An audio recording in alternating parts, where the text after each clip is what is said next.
तो वो जिंदगी क्या जब तनकीदे ना हो, कमर तोड़ने वाले जुमले ना हो, सीने पे तीर और कमरों पे वो नेजों की वो बरसात ना हो, ऐसी सफर, एक ऐसी जिंदगी जिसको दुश्मनी नहीं मिला, ये भी माठा है। और ऐसा सफर जिसको सबकी ताईद मिल गई, ये भी माठा है। सफर की शुरुआत में हमेशा नेगेटिविटी होगी आपके बारे में। ये तारीख है इनकलाब की कि जब भी वो शुरू हुआ, लोग शक शुभात और तरद्दुद में ही मिलते हैं उसको, तो शुरू में हाथ नहीं मिलता किसी को। वो जिंदगी क्या जिसे बाजू मिल जाए शुरू में। ये तो बेवफाइयों का सफर है सरकार, ये तो गुमनामियों का। एक फलसफे को जिस्म बनने के लिए कितनी साल गुमनामियां काटनी पड़ती। 40 साल हमारा नबी दुनिया के सामने ज़हूर होने, 40 साल दुनिया से वो देखें कहाँ है। और फिर 36 की उम्र में गारों के अंदर चला गया वो इमाम जिसने कायनात का रुख बदलना था आगे। तो ये आइसोलेशन, ये गुमनामियां, ये तन्हाइयां, ये तो मिराज है लीडर्स की। ये तो हमेशा से उनकी शान रही है कि उनके बराबर वाले नहीं पहचान सके कि इसमें कितना दम था। वो पोटेंशियली क्या जिसे बराबर वाला पहचान जाए, वो जिगर कलेजा ही क्या जिसे अपने गले लगा लें, वो दर्द ही क्या जो लोगों की दहलीज पे मनवा लिया जाए, वो इश्क की क्या जो शुरुआत में कमाल तक पहुंच जाए। ये तो बेवफाइयों का सफर है। क्योंकि अगर 4 कदम आपके और मेरे बढ़ गए आगे, तो उनका झूठ जो उन्होंने अपने अंदर मारा हुआ होता है, जब वक्त की हसासियत और तकाजा उनको कह रहा था कि फिर सबक पढ़, सदाकत का, अमानत का, क़यादत का, इमामत का, फिर सबक पढ़, खड़ा कर अपने आप को।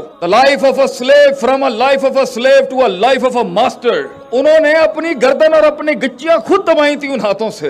तो जब दूसरे 4 कदम बढ़ाते हैं तो गैर बाद में मारता है, अपना होता है पहला कि कहीं ये मेरे सामने एक मकाफत अमल बन के ना आ जाए। उन्हें डर होता है कि हमने तो 20 साल लगाए अपने अंदर की आवाज को मारने में, ये कहीं 20 महीने में वो ना करते जो मैं नहीं कर सका। इसलिए वो तनकीद आती है, बिकॉज पीपल आर स्कैर्ड। लोग डरते हैं उस इर्तिका से, उस चेंज से। तो वो शुरुआत ही क्या, वो शुरुआत ही क्या जिसको सपोर्ट मिल जाए, वो शुरुआत ही क्या जिसे दोस्त मिल जाए, वो शुरुआत ही क्या जिसे बाजू मिल जाए। हमें तो कोई कहता है ना जी हमारी टीम खड़ी है, तो हम पहली चीज ये पूछते हैं, भैया 13 साल की स्ट्रगल में उन्हें 300 नहीं मिले, बड़ी बात है, तुझे 50 भी मिल गए यहाँ पर, तो बड़ी काट है ये, बड़ी पेचीदगियां इसके अंदर। आएंगे मफाद लेने के लिए लोग, बड़ा कुछ लोग होंगे चिट्टे मुनकर, और ये तीर चलते लेंगे। तो पहला सबक इस सफर का ये है मेरे भाई, मेरी बहनों, मेरा खानदान, मेरी कौम बैठी है सामने, इनको कान नहीं देते कभी। अगर सुनेगा ना मेरे भाई, तो ये तुझसे तो तेरा वजूद अदम में ले जाएंगे। इस पर एक लतीफा सुनाते हैं हम आपको। कान नहीं देते इन चीजों को, शुरुआत में कान नहीं देते, बल्कि जवाब कभी नहीं देते। शायद कल से यही समझाता है मैं सबको कि जवाब नहीं देते, काम खुद जवाब देता है अपनी जगह के ऊपर। तरक्की खुद बोलती है। वो अदावत ही क्या जिसे जुमले देने पड़ जाएं, वो दुश्मनी क्या जिसे जुमले देने पड़ जाएं। इंसान का काम बोलना चाहिए। हमसे पूरा पाकिस्तान सवाल करता है, और अब तो बैनुल अक़वामी दुनिया से पूछते जी माँ बाप को कैसे कायल करें, मैं ये करना चाहती हूँ, मैं ये करना चाहती हूँ, how should I convince my parents. माँ बाप को कैसे कायल करें, कैसी उन्होंने वही गल सुनाने हैं। और भाई माँ बाप को, बुजुर्गों को कायल नहीं किया जाता, सिर्फ दिखाया जाता है। कायल वो खुद हो जाएंगे। मुंह के फायर चलाता रहेगा, तेरा अपना साया नहीं मानेगा, तू कौम के दिल के अंदर अल्फाजों के साथ वो विजन उतारेगा, ये होता ही नहीं है। तो शुरुआत बड़ी खामोशियों की होती है उन लोगों की जो बने थे आसमानों पे राज करने के लिए। खामोशियां नहीं देखी हमने जिंदगियों में। सकूत, एक शेर की खामोशी, उसके बालों के अंदर वो हैबत तो सबको दिखती है, लेकिन सदियों की काट जो वो काटता है कि शेर को आप जाके YouTube पे लिखिएगा इन्फेंटिसाइड ऑफ लायंस, तो एक वर्कशॉप सिर्फ शेर पे होनी चाहिए कि शेर को उस मकाम तक पहुंचने के लिए कि उसे बगैर कहे पूरे जंगल के अंदर लोग मानते हैं, काट काटी होती है उसने खामोशियों की। कुत्ता रोज भौंकता है मगर वो इंपैक्ट क्रिएट नहीं कर सकता। शेर सिर्फ सुबह धाड़ता है, बाकी काम उसकी शेरनियां ही कर जाती हैं, और उसका इमेज और उसका ब्रांड करता है वो काट। क्योंकि शेर को दुनिया के अंदर सिर्फ शेर मार सकता है और कोई मखलूक नहीं मारती।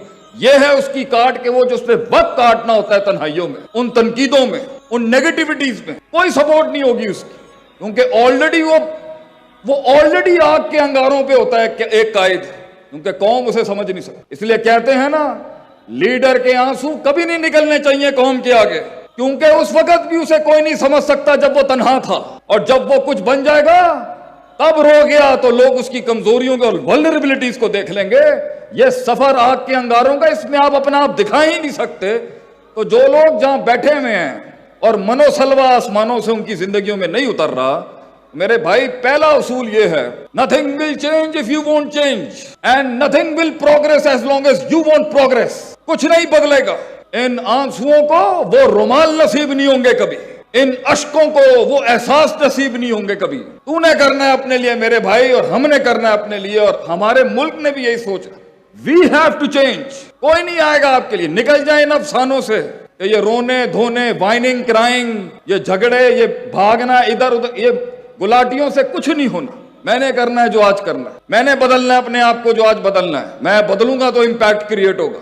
दूसरा, इसके अंदर शुरुआत में तनकीद होती है, आखिर में जाके ये मनफियत इस बात में बदल जाएगी। बड़े बड़े कबीले वराइतन ना सैयद खुलूना फी दीन अल्लाह अफवाजा, फौजों की फौजी आएंगे आपके साथ, मगर ये शुरू में नहीं होगा। शुरू में तो बैठे हुए इंतजार हो रहा होगा सिर्फ कि तेरी क्यादत का जनाजा निकल जाए वहां।